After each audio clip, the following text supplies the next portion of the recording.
প্রিয় দর্শক, আপনাদের সবাইকে আন্তরিক শুভেচ্ছা এবং অভিনন্দন জানাচ্ছি আমার আজকের ভিডিওতে। আজকে এটাকে ভিডিও বলা যায় না। বিগত ভিডিওগুলোতে আপনারা যে মানবিক বিষয়গুলো আপনারা লক্ষ্য করেছেন আমার ভিডিওতে, আজকে আমি সামান্য কিছু কথা বলবো আপনাদের সঙ্গে। এবং এই বিষয়টা আমার কাছে মনে হয়েছে যে সেগুলো চাইতো বেশি মানবিক। এইটা মনে হওয়ার কারণে আজকে আমি আপনাদের সঙ্গে একটু বক্তব্য বা সামান্য কিছু কথা আপনাদের সঙ্গে বলবো এই বিষয়ে। বিষয়টা হলো এই বাংলাদেশ এবং ভারতের বন্দি বিনিময়ের বিষয়। প্রিয় দর্শক, আপনাদের সঙ্গত কারণে একটু জানিয়ে রাখি যে আমার এই যে ইন্ডিয়ান ভিসা সংক্রান্ত কিছু কাজ আছে, এখানে একটা প্রতিষ্ঠান আছে, আমার এখান থেকে ইন্ডিয়ান ভিসা প্রসেসিং এর যাবতীয় কাজ করা হয়। তো মাঝে মাঝে আমার এখানে কাস্টমার আসে যারা ইন্ডিয়া যাবে ভিসা করার জন্য। তো কয়েকদিন আগে একজন কাস্টমার এসেছিলেন, আজকে একজন এসেছিলেন। এর আগেও মাঝে মাঝে আমি এই বিষয়ে কাস্টমারদের সঙ্গে কথা বলি, তাদের কাছ থেকে আমার এই তথ্যগুলো নেওয়া বা তাদের কাছ থেকে আমি এই বিষয়টি সম্পর্কে জানতে পারলাম যে বাংলাদেশের অনেক নাগরিক অবৈধ পথে বা চোরাই পথে তারা ইন্ডিয়া যাওয়ার সময় পথে ধরা পড়েছে, কিংবা ইন্ডিয়ার ভিতর থেকে পুলিশের হাতে ধরা পড়েছে, বা বিভিন্ন কারণে তারা এখন ইন্ডিয়ার বিভিন্ন জেলখানায় বন্দি অবস্থায় আছে। আবার বাংলাদেশের বিভিন্ন জেলখানাতেও বিভিন্ন ভারতের নাগরিক তারা জেলখানায় আছে। তো আমি এই বিষয়টা নিয়ে আজকে একটু আপনাদের সঙ্গে কথা বলতে চাই। আপনারা সকলেই অবগত আছেন যে ইসরায়েল এবং ফিলিস্তিনে যুদ্ধ হচ্ছে। তো মাঝে দুইবার যুদ্ধবিরতি হয়েছিল। এই যুদ্ধবিরতির অংশ হিসেবে একজন ফিলিস্তিনি নাগরিকের, না ভুল হচ্ছে, একজন ইসরায়েলের নাগরিকের বিনিময়ে প্রায় 40 জন বা 50 জন বা 30 জন এরকম ফিলিস্তিনি নাগরিক ইসরায়েলের জেলখানা থেকে মুক্তি পেয়েছে। মানে ইসরায়েলের একজন বন্দী মুক্তি পাবে, ফিলিস্তিনের 30 জন বা 40 জন, কোনো কোনো ক্ষেত্রে 50 জন বন্দী মুক্তি পাবে। তো বাংলাদেশেও এরকম কোনো বন্দি বিনিময় করা যায় কিনা। মাঝে মাঝে আমরা ইউটিউবে বা পেপার পত্রিকা এমনও দেখি যে বাংলাদেশের নাগরিক ভারতে ধরা পড়েছে বিএসএফ এর হাতে, আবার ভারতের নাগরিক বাংলাদেশের বিজিবি বা স্থানীয় জনগণের হাতে ধরা পড়েছে।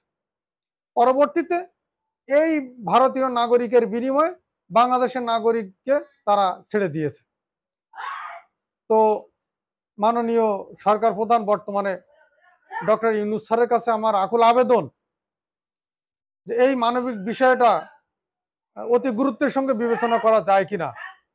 শুনেছি এরকম যে বাংলাদেশের হাজার হাজার হিন্দু মুসলমান জাতি ধর্ম বর্ণ নির্বিশেষে সেখানে এই ভারতের বিভিন্ন জেলখানায় অত্যন্ত মানবেতর জীবনযাপন করছে, তাদের উপর মানসিক শারীরিক নির্যাতন চালানো হচ্ছে।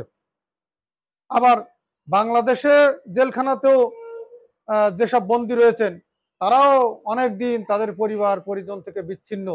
এটাও যে কত বড় যন্ত্রণার তা শুধুমাত্র যারা প্রবাসে আছে, বাংলাদেশি প্রবাসী ভাইরা যারা আছে, তারা অনেকটা এই বিষয় বুঝতে পারবেন। তো আমি মাননীয় সরকার প্রধানের কাছে আকুল আবেদন জানাবো যে ভারতীয় সরকারের সঙ্গে আলাপ আলোচনা করে এই বিষয়টার একটা সমাধান করা যায় কিনা। আমার প্রস্তাব হলো বা আমার মনের চাওয়া যে বাংলাদেশের যে সকল নাগরিক ভারতের জেলখানায় দাগি আসামি যেগুলো, এগুলো বাদে যারা ভারতে গিয়ে বিভিন্ন ধরনের অপরাধী কর্মকাণ্ডে জড়িত হয়েছেন তাদের জন্য আমি এই বিষয়টা এই মুহূর্তে বলছি না, বা তাদের বিষয়টা আমি আলাদা। আমি বর্তমানে শুধুমাত্র যে কাগজপত্র ছাড়া অবৈধভাবে যাওয়ার কারণে সেখানে পেশাগত কাজ মানে জীবন জীবিকার তাগিদে উন্নত একটু জীবনের আশায় বা সেখানে আয় ইনকাম বেশি এরকম বিভিন্ন আশায় যারা ভারতে গিয়েছেন ভালো মানুষ, কিংবা ভারতেরও যারা বাংলাদেশে কোনো ওয়াকারেন্স ঘটানোর উদ্দেশ্য ছাড়া আত্মীয় স্বজনের বাড়ি বেড়াতে এসে আসার কারণে বা অন্য কোনো প্রয়োজনে আসতে গিয়ে দেখা গেল বর্ডারে আটকা পড়ে গেল, তারা এখন জেলখানায়। এই ধরনের লোকজনদের অভ্যন্তরে ভাবে কোনো বন্দি বিনিময় করা যায় কিনা এই বিষয়টা অত্যন্ত মানবিকভাবে দৃষ্টি দেওয়ার জন্য আমি মাননীয় সরকার প্রধান ডক্টর ইউনূস স্যারের কাছে আকুল আবেদন জানাচ্ছি। এবং প্রিয় দর্শক যারা আমার ভিডিওটি দেখছেন, আপনারাও এ বিষয়ে আমাকে কমেন্ট করে জানাবেন যে বিষয়টা আমি যে উত্থাপন করলাম বিষয়টা আপনাদের কেমন লেগেছে। যদি ভালো লেগে থাকে অবশ্যই অবশ্যই আমার চ্যানেলটি বেশি বেশি করে শেয়ার করবেন, আমার এই ভিডিওটি বেশি করে শেয়ার করবেন এবং আমার চ্যানেলটি সাবস্ক্রাইব করবেন এবং এই ভিডিওটি মানে লাইক কমেন্ট এগুলো করতে ভুলবেন না। সকলের কাছে এই আহ্বান জানাচ্ছি। এবং আমার এই যে মানবিক বিষয়টি কোনো ঊর্ধ্বতন কর্তৃপক্ষের নজরে দেওয়ার যায় কিনা সেই ব্যাপারেও আমার প্রিয় দর্শক আপনাদেরকেও অনুরোধ জানাচ্ছি। যত দ্রুত সম্ভব আমার বাংলাদেশি ভাই বোন যারা ইন্ডিয়ার কারাগারে মানসিক এবং শারীরিক নির্যাতনের শিকার হচ্ছেন, তারা হোক হিন্দু, তারা হোক মুসলমান, তারা হোক বৌদ্ধ খ্রিস্টান, তারা বাংলাদেশের নাগরিক, আমাদের ভাই আমাদের বোন, তাদেরকে যত দ্রুত সম্ভব বাংলাদেশে ফিরিয়ে আনা যায় কিনা এবং বাংলাদেশের জেলখানা যেসব ভারতীয় ভাই বোনেরা বন্দী আছেন তাদেরকেও যত দ্রুত সম্ভব তাদের পরিবারের কাছে ফিরিয়ে দেওয়া যায় কিনা এই বিষয়টি যত দ্রুত সম্ভব করা যাবে ততই ভালো। অতএব এই বিষয়টি বেশি বেশি করে ছড়িয়ে দিবেন এবং ঊর্ধ্বতন কর্তৃপক্ষের নিকট পৌঁছে দেওয়ার জন্য আপনাদের সকলের কাছে অনুরোধ জানাচ্ছি যে যেভাবে পারেন এই বিষয়টি নিয়ে একটু চর্চা করবেন এই দাবি জানাচ্ছি। এবং এতক্ষণ পর্যন্ত আমার ভিডিও মনোযোগ সহকারে আপনারা যারা শুনলেন তাদেরকে আন্তরিক শুভেচ্ছা এবং অভিনন্দন জানাচ্ছি আবারও এবং ধন্যবাদ জানিয়ে আমার আজকের আমার বক্তব্য এখানে শেষ করলাম। ভুল ত্রুটি হলে ক্ষমা সুন্দর দৃষ্টিতে দেখবেন এই আশাবাদ ব্যক্ত করে আজকের মতো শেষ করছি। খোদা হাফেজ।